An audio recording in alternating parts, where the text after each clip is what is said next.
Cette histoire étonnante se déroule parmi les sables et les herbes sauvages dans le désert mexicain où des rumeurs circulaient depuis longtemps au sujet d'un objet qui aurait subi un crash. En 1974, un incident mystérieux s'est produit, dans lequel, selon certains, des ovnis et un petit avion auraient été impliqués dans une collision. Après cela, le gouvernement de deux pays a commencé une lutte pour s'emparer des débris. Un groupe de secours mexicain a trouvé quelque chose ressemblant à un disque argenté de forme parfaite. Les militaires mexicains ont recouvert cet objet et l'ont placé dans un camion. Par la suite, tous les participants à l'opération sont morts mystérieusement. Le gouvernement des États-Unis a réagi rapidement et de manière organisée. Dans la petite ville de Coyam, située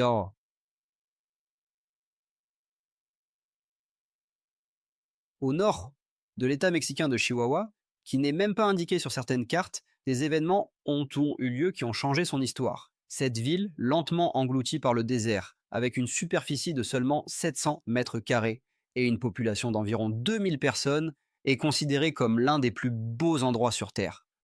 Malgré l'absence de bibliothèque ou d'historien local, Koyame a sa propre histoire, transmise de bouche à oreille. Les témoignages sur la collision aérienne survenue ici il y a à peine 3 décennies sont devenus une partie de la tradition orale locale. Tout a commencé avec le décollage d'un avion civil d'El Paso, Texas, en direction de Mexico. Le 25 août 1974, l'avion en route pour Mexico a eu un accident. On dit que la collision avec un ovni s'est produite dans les limites de la ville et quelqu'un a même été témoin de cet événement. Un des habitants locaux affirme: «Je ne pense pas que ce soit une invention».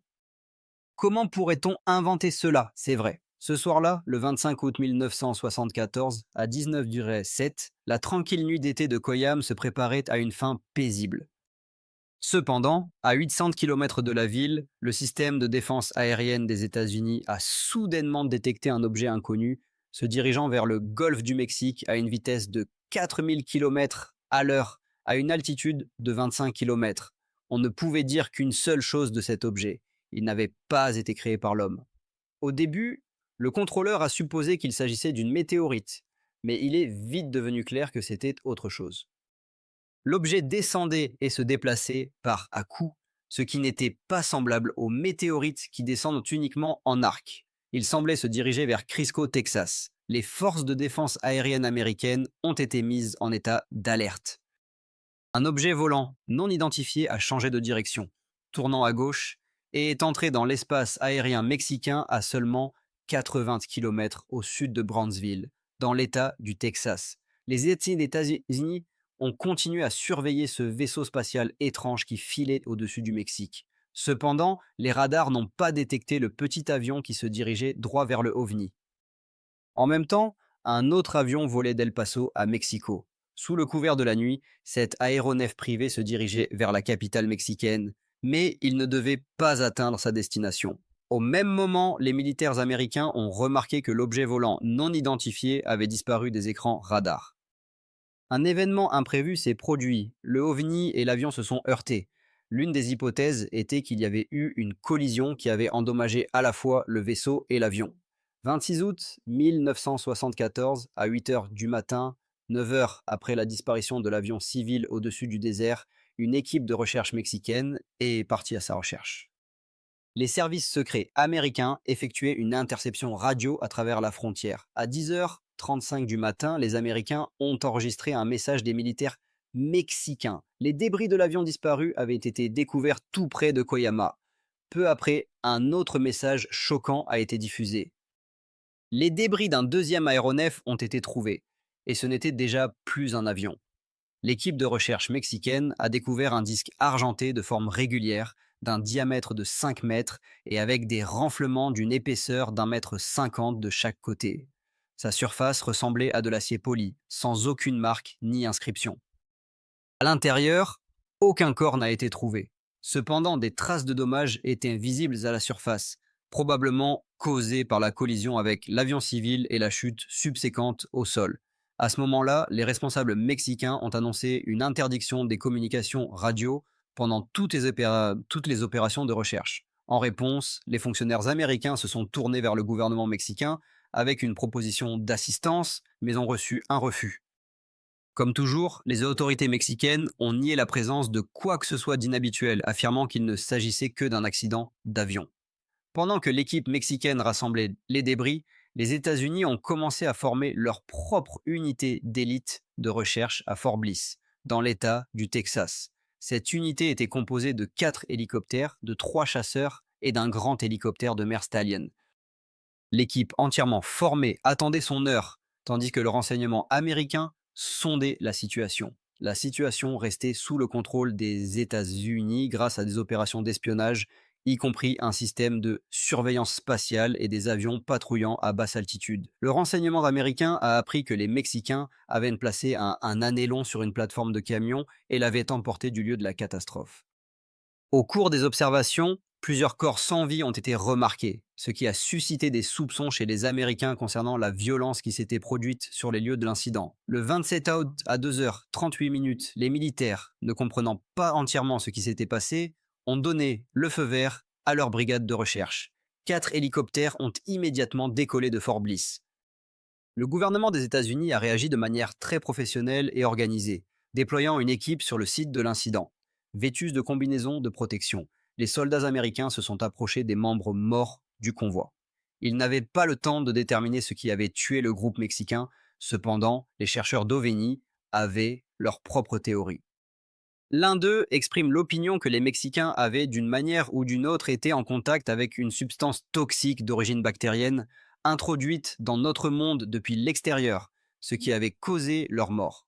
L'équipe de recherche américaine s'est mise au travail et a découvert un ovni argenté d'un diamètre de 5 mètres, fixé sur une plateforme de camion. Le disque a été soulevé à l'aide d'un hélicoptère maritime Stallion et envoyé aux États-Unis. Après le transport de l'objet, les militaires ont commencé une enquête sur les circonstances de la mort du convoi mexicain et de nombreuses questions se sont posées. Après avoir récupéré les débris et les corps du groupe de recherche mexicain, ils ont procédé à une explosion sur le site de l'accident pour dissimuler les preuves. Une fois le travail terminé, l'équipe de recherche est retournée à la base. Mais le lieu exact où l'OVNI avait été transporté restait inconnu. Certains supposaient qu'il aurait pu se retrouver à Fort Bliss, à Atlanta ou à la base de l'armée de l'air Wright-Patterson. Cet événement sans précédent ne pouvait être comparé qu'à ce qui s'était passé à Roswell, Nouveau-Mexique, aux États-Unis. Même si l'histoire de l'accident d'OVNI en 1974 était vraie, il restait peu de preuves confirmantes. La description de l'accident se transmettait de bouche à oreille, de génération en génération, mais peu de gens prenaient ces récits au sérieux. Tout a changé en 1991, lorsque des dizaines d'OVNI sont apparus au-dessus du Mexique. En 1991, de nombreuses observations ont eu lieu, confirmant que des personnes totalement inconnues les unes des autres, à en juger par leur description, avaient vu la même chose au même moment, le même jour, tout en étant à des centaines de kilomètres les unes des autres. Pendant près de 3 décennies, le désert mexicain est devenu le théâtre d'histoires incroyables. Et cela fait longtemps que des rumeurs circulent sur un appareil qui se serait écrasé au Mexique. Un certain objet est entré dans l'atmosphère, entrant en collision avec un petit avion à la frontière avec les États-Unis. Cet événement suscitait des réflexions. Au cours des 2 dernières décennies, des cas liés aux ovnis se sont produits au Mexique, qui auraient pu éclipser tous les incidents connus d'apparition d'extraterrestres. Cependant, les événements qui ont amené les Mexicains à prêter attention à ce qui se passait sur leur ciel ne se sont pas produits immédiatement. En juin 1991, l'un des éclipses solaires les plus longues était attendu, pouvant être observé dans une étroite bande géographique couvrant le centre du Mexique. Un an auparavant, tous les Mexicains avaient commencé à se préparer à la rencontre de l'éclipse. C'était tout un événement, et à travers le pays, les gens l'attendaient avec impatience. Juste après 1 heure de l'après-midi, les cieux au-dessus du Mexique s'assombrirent. Les astronomes ajustaient leur télescope, tandis que des millions de personnes regardaient attentivement le ciel. En 1991, grâce aux nouvelles technologies, les caméras vidéo étaient devenues largement accessibles et de nombreux Mexicains les utilisaient pour capturer le moment où la Lune obscurcit le Soleil. Après avoir visionné leurs enregistrements, ils furent choqués. Certaines personnes présentes disaient « Regardez, qu'est-ce que c'est encore ?» Ils filmaient des objets métalliques avec un dôme clairement visible, que l'on appelle généralement des soucoupes volantes. Dans des endroits comme Mexico, Tepeji del Rio et Puebla, des vidéos ont été envoyées, capturant un étrange objet argenté suspendu dans le ciel. Ces apparitions pendant l'éclipse sont rapidement devenues le sujet le plus discuté dans le pays, bien que beaucoup aient affirmé avec certitude que des extraterrestres avaient visité le Mexique. Les sceptiques ne se précipitaient pas pour accepter et proposer leur propre version. C'était l'un des plus grands événements du siècle en astronomie, et des centaines d'astronomes du monde entier se sont rassemblés à Mexico et dans d'autres villes d'où l'on pouvait observer l'éclipse. Cependant, aucun astronome professionnel n'a rapporté avoir vu quelque chose d'inhabituel. Cela en dit certainement long. Les astronomes professionnels remettaient en question toute déclaration concernant les ovnis et proposaient des explications plus scientifiques. Lorsque le Soleil est complètement obscurci par la Lune, comme cela s'est produit au Mexique ce jour-là, des étoiles et des planètes brillantes deviennent visibles pendant quelques minutes. Vénus, par exemple, était très brillante et pouvait facilement être confondue avec un ovni. Certains pensaient que c'était Vénus qui avait troublé les gens. Néanmoins, les partisans de la théorie des ovnis trouvaient les explications des sceptiques douteuses. Étant donné qu'un si grand nombre de personnes dans différentes villes avaient enregistré ces objets, certains ont suggéré qu'il s'agissait de la planète Vénus. Cependant, Vénus se trouvait dans une autre position, ce qui pouvait être facilement établi par les films. Pendant l'éclipse, une chose étrange s'est produite. Plus tard, en analysant les séquences vidéo, il est devenu évident que certaines d'entre elles avaient enregistré le mouvement des objets. Vous comprenez, Vénus ne pouvait pas commencer à se déplacer sous les yeux des gens. Cette circonstance permet de penser qu'il y a effectivement eu une rencontre avec un ovni. Les images de 1991 ont suscité un vif regain d'intérêt pour les ovnis au Mexique. Et les personnes intéressées par les extraterrestres ont de plus en plus souvent enregistré divers phénomènes sur pellicule. Et je considère que cette tendance est très positive.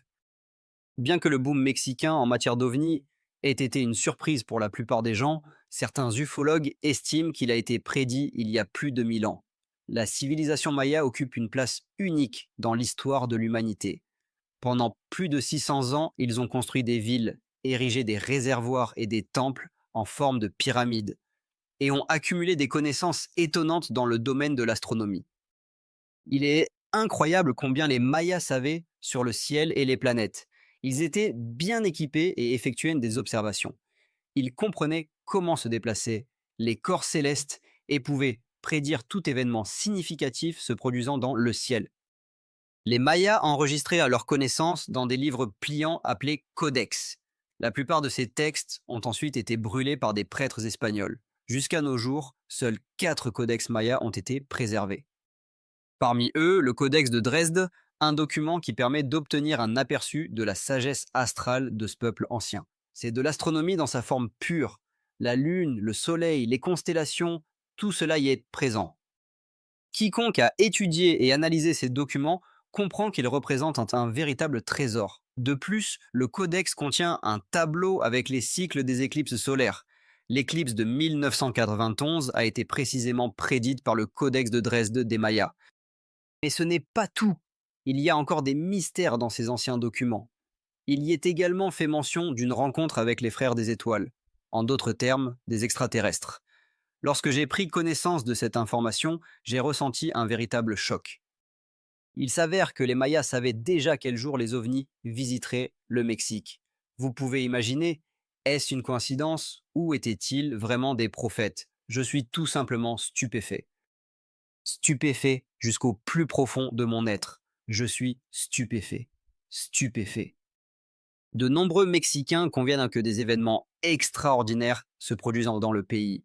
Le Bumonelo s'est transformé en un véritable tsunami. Les Mexicains ont observé avec excitation comment le sujet des ovnis prend d'une ampleur mondiale. Les ufologues notent qu'en partie, ce boom a été favorisé par l'innée immédiateté des Mexicains eux-mêmes. Pendant des siècles, les Mexicains se sont passionnés pour les légendes, les histoires, les elfes, les fées et d'autres mythes. Psychologiquement, cela a préparé le terrain pour une perception positive des phénomènes extraordinaires. C'est pourquoi un Mexicain dit rarement « c'est toute une invention » parce que je ne l'ai pas vu moi-même. Il est moralement prêt à rencontrer l'inconnu, et c'est merveilleux. Imaginez, un Mexicain ordinaire est déjà prêt à rencontrer un miracle. Cependant, les sceptiques affirment que le phénomène du boom des ovnis au Mexique est plutôt un phénomène social qu'un résultat de véritables visites de petits hommes verts dans ce pays. Les apparitions d'ovnis sont généralement accompagnées d'une montée d'intérêt pour eux, et les booms d'informations sont directement liés au nombre de mentions de tels phénomènes dans la presse, car les journaux et la télévision étaient saturés d'histoires sur les ovnis. Les gens ont commencé à leur prêter plus d'attention. Depuis les premières apparitions d'ovnis, les témoins sont constamment devenus des cibles de moqueries. Ils étaient représentés dans des caricatures comme des idiots incapables de reconnaître un avion ordinaire dans un objet volant. Mais que se passe-t-il lorsque le témoin est quelqu'un qui ne rentre pas dans cette catégorie? Que se passe-t-il si cette personne a une réputation et une carrière sérieuse? Que se passe-t-il si le témoin ne se contente pas de s'y connaître en avion, mais les pilotes lui-même? Raimundo Cervantos a accumulé 17 000 heures de vol en plus de 40 ans de pilotage. Il lui semblait qu'avec une telle expérience, il avait déjà tout vu dans ce monde. Le 28 juillet 1994, le commandant Cervantos pilote le vol 120 de la compagnie Aeromexico de Guadalajara à Mexico. Il a déjà volé plusieurs fois sur cette route et ne s'attendait à aucun problème. Le ciel était clair. Comme disant les pilotes, on pouvait voir le lendemain. Et je vous le dis, nous l'avons vu. En s'approchant de l'aéroport international de Mexico, Cervantos donne à son DC-9 le cap pour l'atterrissage. À une altitude de 1500 mètres, le pilote reçoit un signal de la tour de contrôle, piste libre, et se prépare à sortir le train d'atterrissage. Il donne l'ordre de déployer le train avant, quand soudain il ressent un fort coup sur le fuselage. C'était un coup puissant, non prévu par le manuel. L'avion commence à trembler, et le capitaine Cervantes n'a aucun doute. Son appareil a heurté quelque chose dans les airs. Cependant, il n'y a pas de temps pour enquêter, et le pilote continue sa descente. Cervantes réagit professionnellement à cette situation d'urgence. Il déclare l'état d'urgence et demande un secteur pour mettre en œuvre des mesures d'urgence, préparant le personnel de l'aéroport à aider les passagers en cas d'atterrissage d'urgence. C'était l'essentiel de son travail. N'ayant pas d'informations fiables sur l'état du train d'atterrissage, il prend d'abord des mesures pour assurer la sécurité. En essayant d'aligner l'avion et d'atterrir en douceur, il s'inquiète particulièrement pour le train avant. S'ils sont endommagés, il est possible d'amortir le choc en réduisant la vitesse sur la piste. Lorsque le train d'atterrissage est sorti, à leur grande surprise, il n'y a pas de choc. Servante se souvient, vous ne pouvez pas imaginer le soulagement que j'ai ressenti à ce moment-là. Et je pense que tous les passagers et tout l'équipage l'ont ressenti aussi. La catastrophe a été évitée. Néanmoins, le commandant Cervantes émet l'hypothèse qu'un hélicoptère a heurté son DC-9 en s'approchant trop près. Cependant, les enregistrements du contrôleur radar contredisent cette théorie. Lors de l'inspection de l'avion, des dommages sont découverts, soulevant plus de questions que de réponses. L'inspecteur de vol qui a examiné l'avion trouve qu'un des vérins hydrauliques a été coupé par un outil inconnu. C'était très étrange, car il n'avait jamais eu de tels outils. Qu'est-ce qui a donc causé la coupure du vérin du train d'atterrissage? L'enquête qui a suivi a attribué la responsabilité de l'incident à l'usure des pièces. La compagnie aérienne a nié qu'il y ait eu une collision dans les airs. Cependant, Servante soutient fermement que son avion a été frappé. Mais l'histoire ne s'arrête pas là. L'étrange collision du vol 129 commence à s'enrichir de nouveaux faits. Henrik Kolbeck, le contrôleur aérien de service cette nuit-là, se souvient d'une série d'appels téléphoniques reçus au poste de contrôle 1 heure avant le départ de l'avion de Guadalajara. Il déclare: Nous avons reçu des appels téléphoniques de différents endroits, signalant qu'un objet passait très près du bâtiment situé à l'extrémité des pistes. Ce furent des appels très inquiétants. Rien de tel ne devait se produire, et j'y ai bien sûr prêté attention. Selon ses observations, l'objet se trouvait directement sur la trajectoire du vol 129, qui était en approche. Beaucoup ont trouvé la théorie de la collision avec un avion peu convaincante, mais quelques jours plus tard, un autre incident dans le même aéroport a renforcé les soupçons. 8 août 1994, le copilote Carlos Corso aidait à piloter l'avion du vol 304 de la compagnie Aero Mexico en provenance d'Acapulco en approche pour atterrir à l'aéroport international de Mexico. Le ciel matinal était partiellement couvert de nuages. Le partenaire de Corso surveillait attentivement les instruments et rien ne laissait présager de problème. Il volait parfaitement. totalement concentrés sur eux, tandis que Corso était responsable de l'environnement extérieur, négociant et aidant à l'atterrissage. Lorsque l'avion sortit des nuages, Corso, stupéfait, découvrit quelque chose d'inattendu. Nous descendions de 4000 mètres, nous venions juste de sortir des nuages, et là, je vois cet énorme objet devant nous. J'ai vraiment eu peur. J'ai pensé que nous allions entrer en collision, et j'ai laissé échapper. Mon Dieu, nous allons nous écraser dedans. Et l'objet mystérieux, en forme de flèche, passa à toute vitesse, frôlant le nez de l'avion. C'était un objet immense. Sa longueur était comprise entre 15 et 25 mètres, et il était fabriqué dans un matériau ressemblant à du platine, mais complètement pur, sans impureté. Corso Bestro, le pilote, réussit à retrouver son calme et réussit à poser l'avion sans aucun incident. Plus tard, il partagea ses observations avec le contrôleur aérien, qui, à son tour, avoua que Corso était le 5e pilote en une semaine à signaler un objet inhabituel dans le ciel. Je peux vous rapporter, disait-il. Environ 99% des pilotes avec qui j'ai parlé croient que nous ne sommes pas seuls dans l'univers. Et les preuves que nous avons le confirment. Nous prenons cela très au sérieux, car les extraterrestres peuvent influencer l'espace aérien du Mexique. Je suis absolument convaincu qu'il existe un danger potentiel. Nous ne savons pas ce qui engendre ce phénomène, comment il se manifeste et pourquoi il disparaît. Près de 10 ans plus tard, un autre incident lié au ciel du Mexique bouleversa le monde entier. Contrairement au contact précédent, cet incident devint reconnu de tous, y compris par le gouvernement mexicain. Chaque année, dans la nuit du 15 septembre, des milliers de personnes se rassemblent sur la place principale de Mexico pour voir leur président sonner la cloche qui a signalé le début de la lutte des Mexicains pour l'indépendance il y a presque 2 siècles. Dans les 24 heures suivantes, la ville se remplit des sons des parades et des célébrations. Cependant, depuis le début des années 90, le jour de l'indépendance du Mexique a acquis une autre particularité. Le 12 septembre est le jour de l'indépendance du Mexique, et un défilé militaire a lieu dans les rues de la capitale. Depuis plusieurs années, un spectacle aérien a lieu avec la participation des forces aériennes mexicaines, qui volent généralement directement au-dessus de Mexico. Les gens filment le moment où les avions passent au-dessus des maisons, et il existe de nombreuses vidéos où l'on peut voir des objets près des avions. J'ai personnellement vu plusieurs enregistrements où ils sont présents, et j'ai moi-même filmé le ciel lors des jours de parade, se souvenait un des témoins. Le 16e septembre 1991, lors d'un défilé aérien, une caméra amateur a capturé un mystérieux objet rond brillant.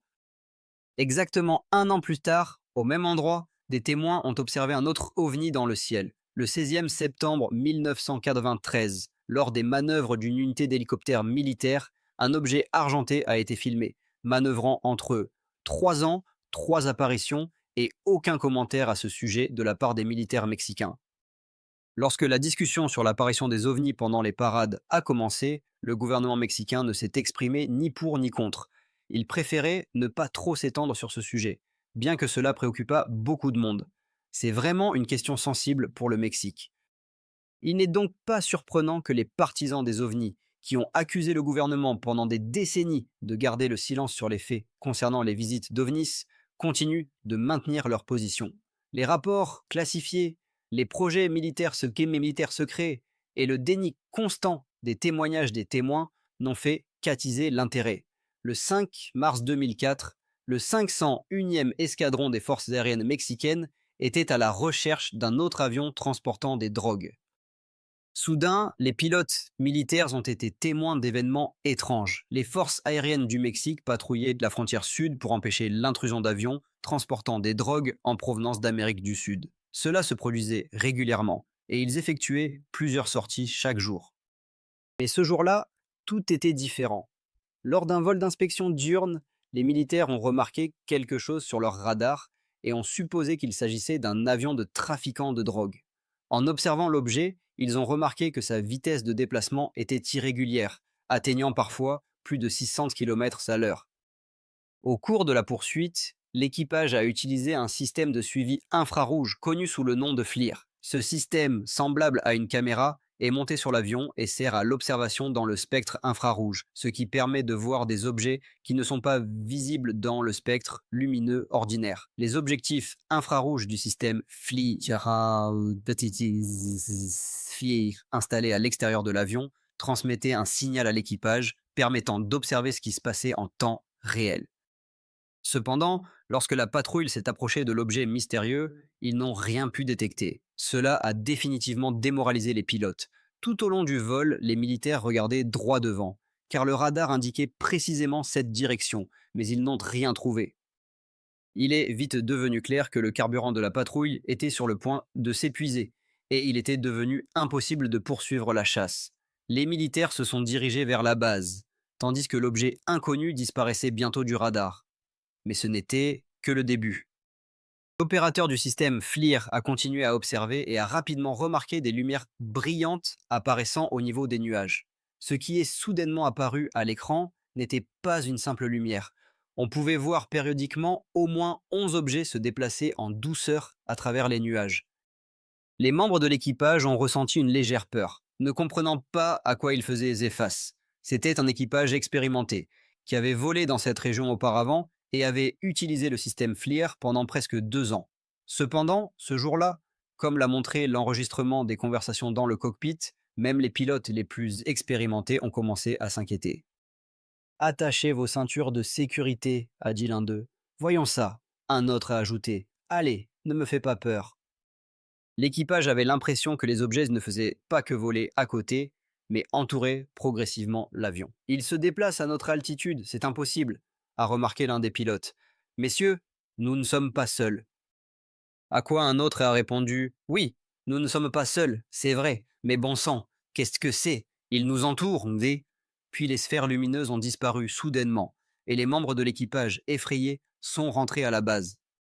Au cours des semaines suivantes, les militaires mexicains ont mené une enquête sur cet incident, interrogeant les membres de l'équipage et analysant soigneusement leurs témoignages. Cependant, aucune réponse n'a été trouvée. Il semblait que ce cas était destiné à rester une énigme non résolue, mais un coup de téléphone a tout changé et est devenu un tournant dans l'histoire des ovnis. On m'a appelé et on m'a dit que nous avions quelque chose qui pourrait vous intéresser, se souvient le journaliste télé-mexicain Jaime Maussan, l'un des principaux experts dans le domaine de l'enquête sur les cas d'apparition d'ovnis. Son impressionnant CV a attiré l'attention du gouvernement mexicain, qui a sollicité l'aide de ce reporter civil. Le secrétaire du ministère de la Défense du Mexique, prenant une mesure sans précédent, a remis à Maussan un enregistrement vidéo secret. On m'a remis cette bande et on m'a dit: s'il te plaît, sois impartial envers les militaires, sois honnête envers les pilotes, sois bienveillant envers le peuple. Mène une enquête. À partir de maintenant, tu es autorisé à réaliser une expertise indépendante, raconte Moissan. On lui a donné un accès complet aux enregistrements des communications pendant le vol au bulletin météorologique et, ce qui est le plus important, la possibilité de rencontrer les membres de l'équipage. J'ai discuté avec ces pilotes pour la première fois dans l'histoire du Mexique. Ils m'ont raconté tout ce qu'ils avaient vu. Ils étaient extrêmement honnêtes et sincères. Et je les crois, affirme-t-il. Je te jure, je n'ai pas compris ce que j'ai vu. Jusqu'à ce moment-là, je n'avais jamais rencontré quelque chose de semblable dans ma vie. Tu sais, c'était quelque chose d'incroyable. Et j'avais un peu peur. Bien sûr, j'en ai honte, mais c'est vraiment le cas. J'avais peur. Le 11 mai, Moissan a convoqué une conférence de presse pour informer le public des informations obtenues. Les sceptiques ne se sont pas fait attendre pour démystifier les théories des ufologues. Leurs explications, comme toujours, étaient plutôt prosaïques. Ils parlaient de boules de feu et reliaient l'incident à des développements militaires classifiés. Certains sceptiques ont suggéré qu'il s'agissait d'une défaillance de l'équipement.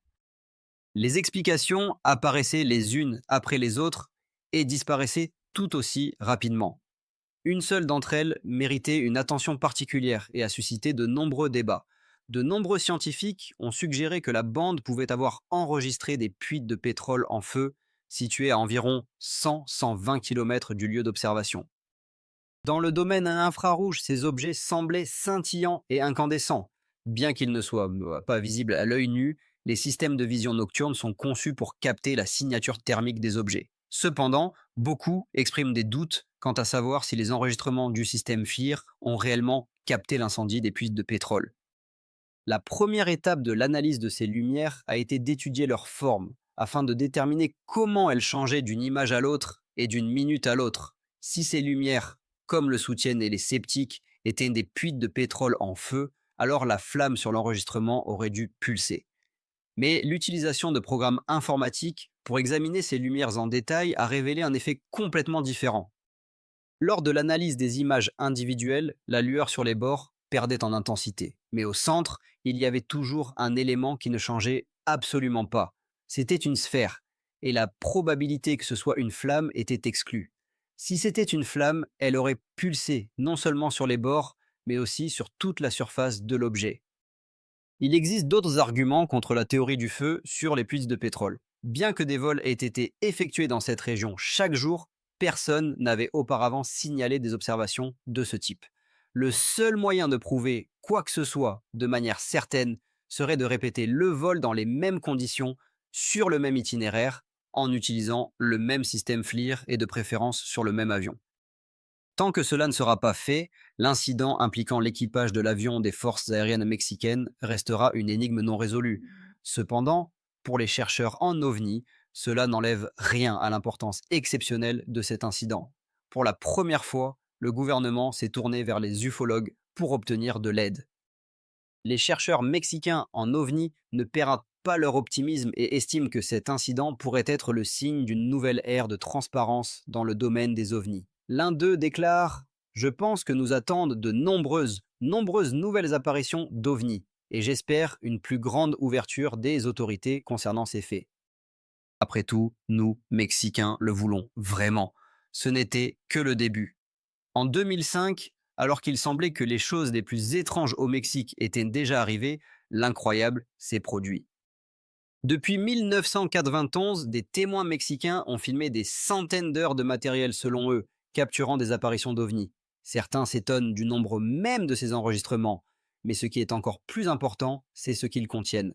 Parmi ces millions d'enregistrements vidéo disponibles, la plupart montrent des ballons, des avions, des étoiles et d'autres choses sans importance. En général, il s'agit d'une illusion, de sincères illusions. Probablement seulement 10 ou 15% d'entre eux sont utiles.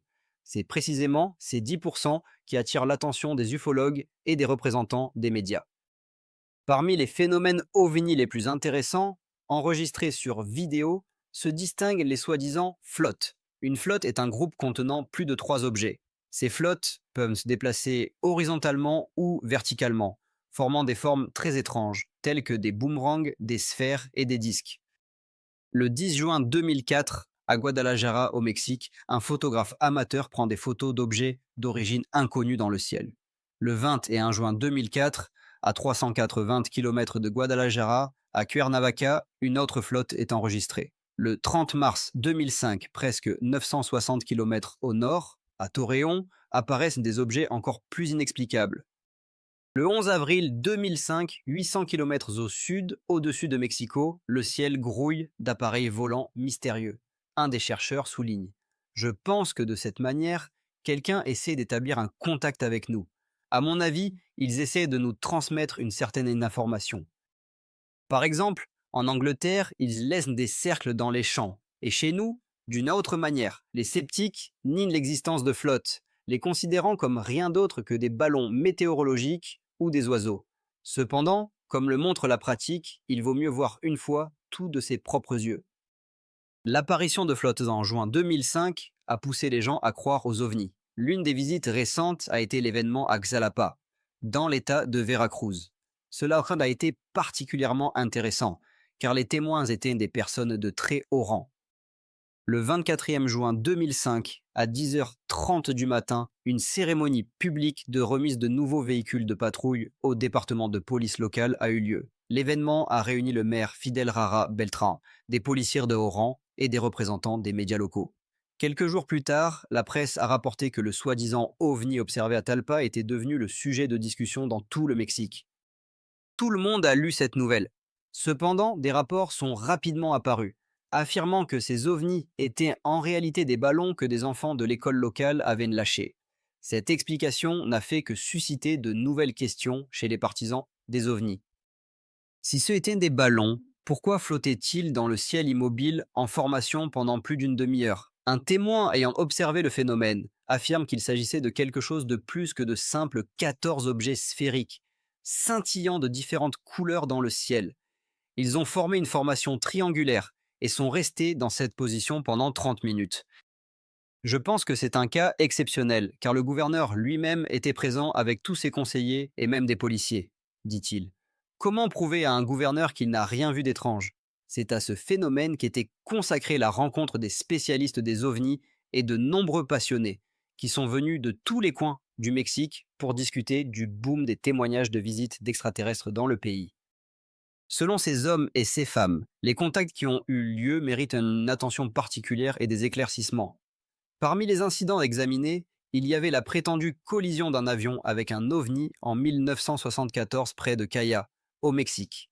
À la suite de cet incident, des membres du convoi mexicain ont perdu la vie et des militaires américains sont arrivés sur les lieux de l'accident, s'emparant de l'objet et le transférant aux États-Unis. Toutes ces informations sont assez maigres. Cependant, certaines données relatives à ce cas permettent de supposer qu'il s'est réellement passé quelque chose. À présent, 3 décennies plus tard, l'histoire des crashs à Kuyama soulève encore plus de questions que de réponses. Existe-t-il des faits qui pourraient aider à élucider ce mystère? Aujourd'hui, tout journaliste ou professionnel intéressé par l'enquête pourrait, en une journée de travail sur le terrain, tout découvrir là-bas, se rendre dans cette petite ville, identifier tous les témoins oculaires, les interroger en détail, payer qui de droit et résumer les faits. Bien que le paiement doive être généreux, cette affaire nécessite une étude plus approfondie et des efforts conjoints de la part de scientifiques et d'experts en ovni, tant aux États-Unis qu'au Mexique. En somme, c'est un cas qui doit être examiné avec beaucoup de soin. L'histoire de la première apparition d'OVNI au Mexique continue d'être alimentée par de nouveaux faits. Récemment, étant à Chihuahua, j'ai interrogé des gens sur ce cas. Des rumeurs circulent selon lesquelles il existerait certaines photographies liées à l'incident.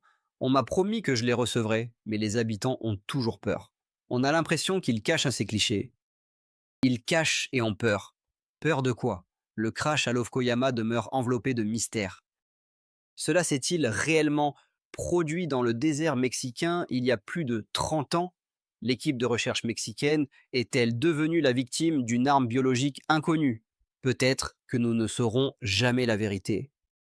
Mais on peut affirmer sans risque que, ces 15 dernières années, le Mexique a régulièrement été confronté à des forces qui nous sont inconnues. Pour les partisans de la théorie des ovnis, cela a été un âge d'or des contacts avec des extraterrestres.